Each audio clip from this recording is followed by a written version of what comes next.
Welcome back to Braintree Today. I'm Martha Konstandinidis and you're watching BCAM TV. Now we'll be getting into our latest stories from the week. On Wednesday, June 1st, multiple people were killed in a shooting on a hospital campus in Tulsa, Oklahoma. According to the Tulsa Police Department, the shooter is also dead from what authorities believe to be a self-inflicted gunshot wound. In a news conference on Wednesday, it was confirmed that several people were wounded, but none with life-threatening injuries. Dispatchers received the call shortly after 4:50 p.m. with reports of an active shooter at the Natalie Medical Building located on the St. Francis Hospital campus. Officers who arrived on scene said they could hear shots inside the building, directing them to the second floor. Officials said the shooter possessed a handgun and a rifle, both of which were shot at one point during the tragedy. Police said they are getting close to identifying the suspect, but a name has not yet been released. The Uvalde Police Department and Independent School District Police Force are no longer cooperating with the Texas Department of Public Safety's investigation into the mass shooting at Robb Elementary School. They have also refused to cooperate with the state's review of the law enforcement's response. The decision to stop cooperating is set to have occurred soon after the director of DPS, Colonel Stephen McCraw, held a news conference on Friday where he said the delayed police response into the classroom was the, quote, wrong decision. In a statement to CNN, Uvalde Police Chief Pete Arredondo said he is in touch with DPS every day. On the other hand, the Texas Department of Public Safety issued a statement saying, quote, the chief of the Uvalde CISD police provided an initial interview but has not responded to a request for a follow-up interview with the Texas Rangers that was made 2 days ago, end quote. Arredondo had ordered officers to remain outside the school where the gunman was attacking. Now questions are being raised on why Arredondo made this decision and why he held the position to make this choice. On another note, as the COVID-19 virus continues to spread, Paxlovid is one of the medications being prescribed to keep high-risk patients out of the hospital. The Centers for Disease Control and Prevention are now warning of a potential COVID-19 rebound after a 5-day course of the treatment. CDC Director Rochelle Walensky commented on the drug, saying, quote, if you take Paxlovid, you might get symptoms again. We haven't yet seen anybody who has returned with symptoms needing to go to the hospital, so generally a milder course, end quote. Rebounds have been reported to occur between 2 to 8 days later, but the CDC says the benefits far outweigh the risks of taking Paxlovid. The state is still monitoring and reporting health trends. Yesterday, over 22,000 molecular tests were conducted and 1,713 new positive cases were reported. Currently, 695 people are hospitalized in Massachusetts and 79 are in the ICU. 28 new deaths were also reported.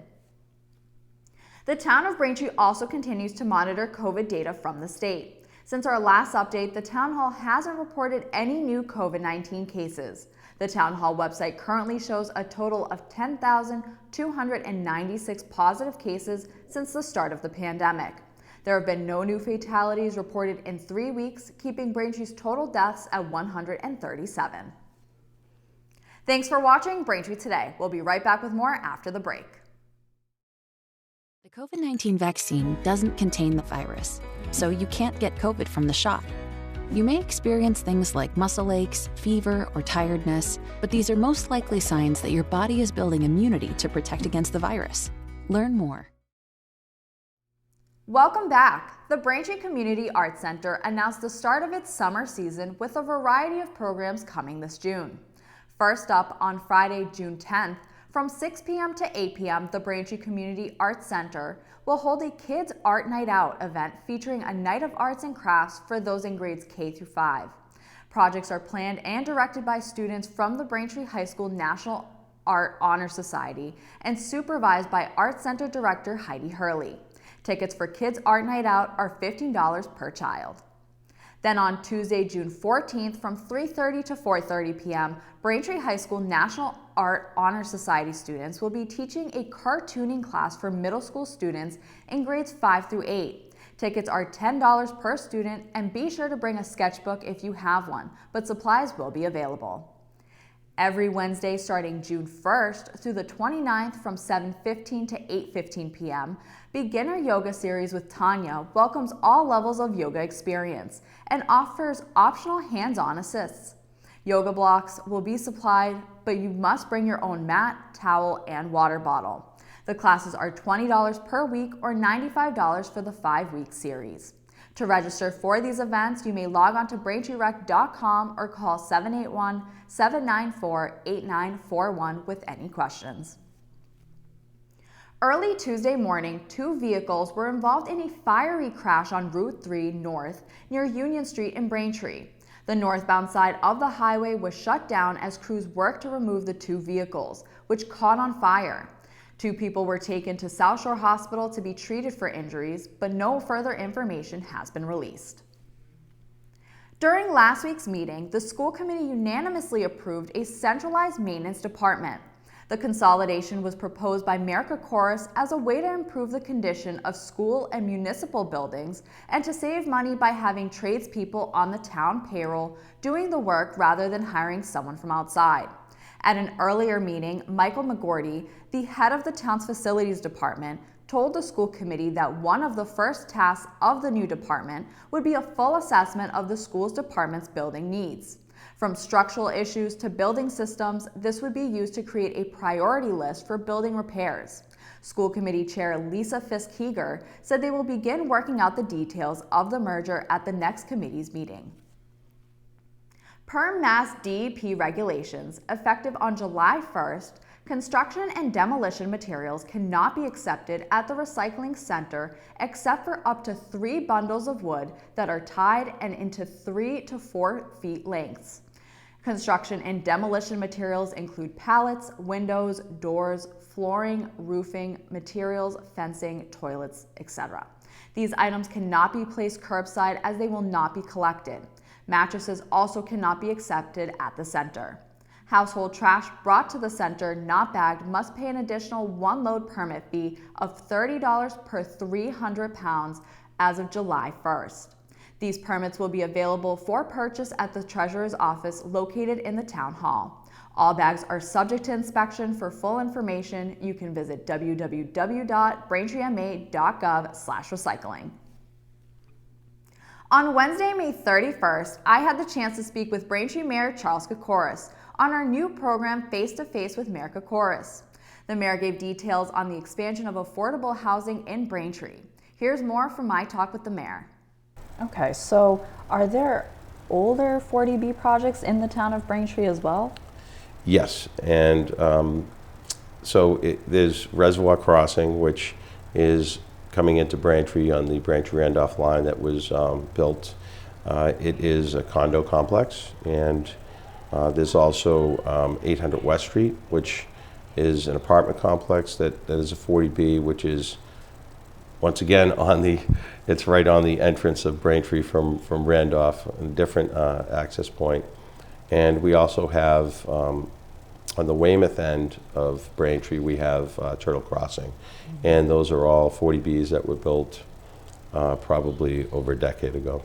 For the full interview, check out BCAM TV's government channel, Comcast Channel 8, and Verizon Channel 26. Or you can check it out on our YouTube channel at youtube.com/BCAMTV.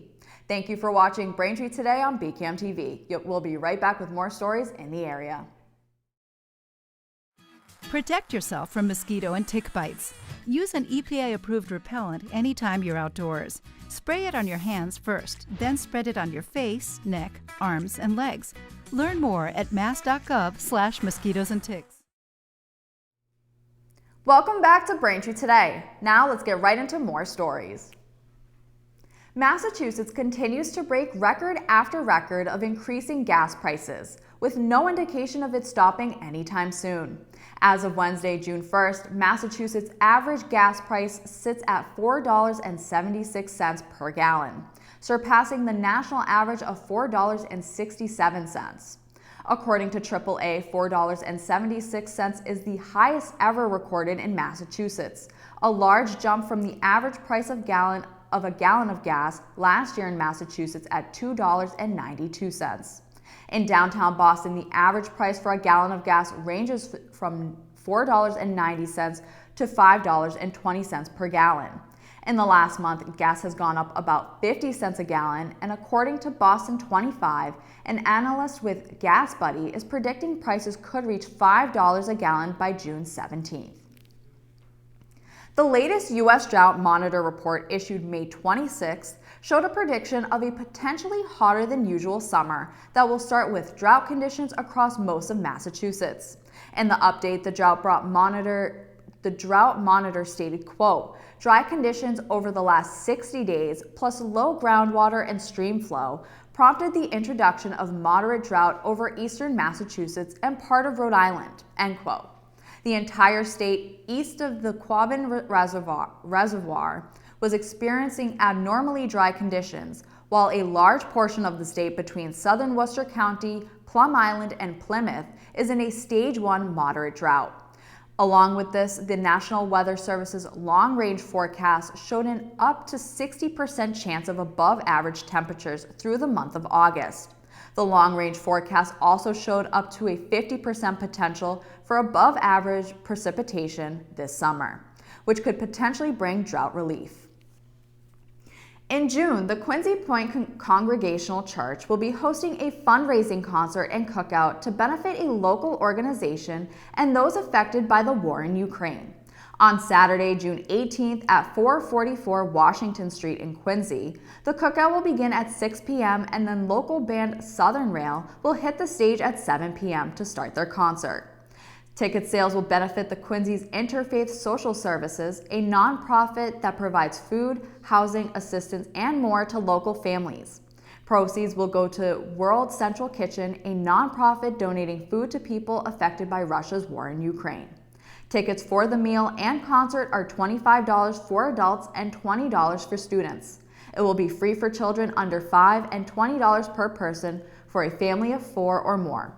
Tickets can be purchased via Eventbrite.com by calling 617-773-6424 or emailing office@quincypointcong.org. The Bar Association of Norfolk County's next free legal clinic will be on Tuesday, June 7th, from 6 p.m. to 8 p.m. at the Dedham District Court, located at 631 High Street, Dedham, Massachusetts. For those in need of legal assistance are welcome to join. Attorneys experienced in all areas of the law will be available for a free one-on-one confidential consultation to those who have questions or concerns regarding a legal issue. Thanks for watching Braintree Today. We'll be right back with more in entertainment. Mosquitoes are out. Protect yourself from mosquito bites and the illnesses they can cause, like Triple E and West Nile virus. When outdoors, use an EPA-approved repellent and wear protective clothing. Learn more at mass.gov/mosquitoes and ticks. Welcome back to Braintree Today. Braintree High School class of 2022 will be graduating this Saturday at 10 a.m.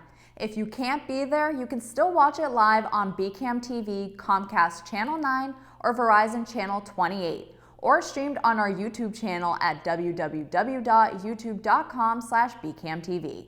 Now, here are some new movie recommendations to check out this weekend. First up in entertainment is the Bob's Burgers movie, based on the animated TV series Bob's Burgers. The movie takes place after a water main rupture creates an enormous sinkhole right in front of Bob's Burgers restaurant. The sinkhole blocks the entrance indefinitely and ruins the Belchers' plans for a successful summer. While Bob and Linda struggle to keep the business afloat, the kids try to solve a mystery that could save their family's restaurant. As the dangers mount, these underdogs help each other find hope as they try to get back behind the counter. The Bob's Burgers movie was released in theaters May 27th. Next up is We Feed People, which tells the story of famous chef and humanitarian Jose Andres, who works to help communities dealing with disaster by providing healthy food to those affected through his nonprofit. World Central Kitchen is first to the front lines, providing meals in response to humanitarian, climate, and community crises, while working to build resilient food systems with locally led solutions. Oscar-winning director Ron Howard spotlights Chief Andreas and his nonprofit's mission and evolution over a 12-year journey, from starting as a group of volunteers to becoming one of the highest regarding humanitarian or aid organizations in the disaster relief sector. We Feed People is now available on Disney+. And finally in entertainment is Hit the Road by director Panna Panahi. Panahi takes us along for a journey with a middle-aged couple and their 2 sons as they embark on a road trip across the Iranian countryside. Over the course of their journey, they bond over memories over the past, grapple with fears of the unknown, and fuss over their sick dog. Hit the Road is an endearing portrait of a family painted through a series of road trip conversations, often veiled, openly lying, or disguised by ball-busting humor.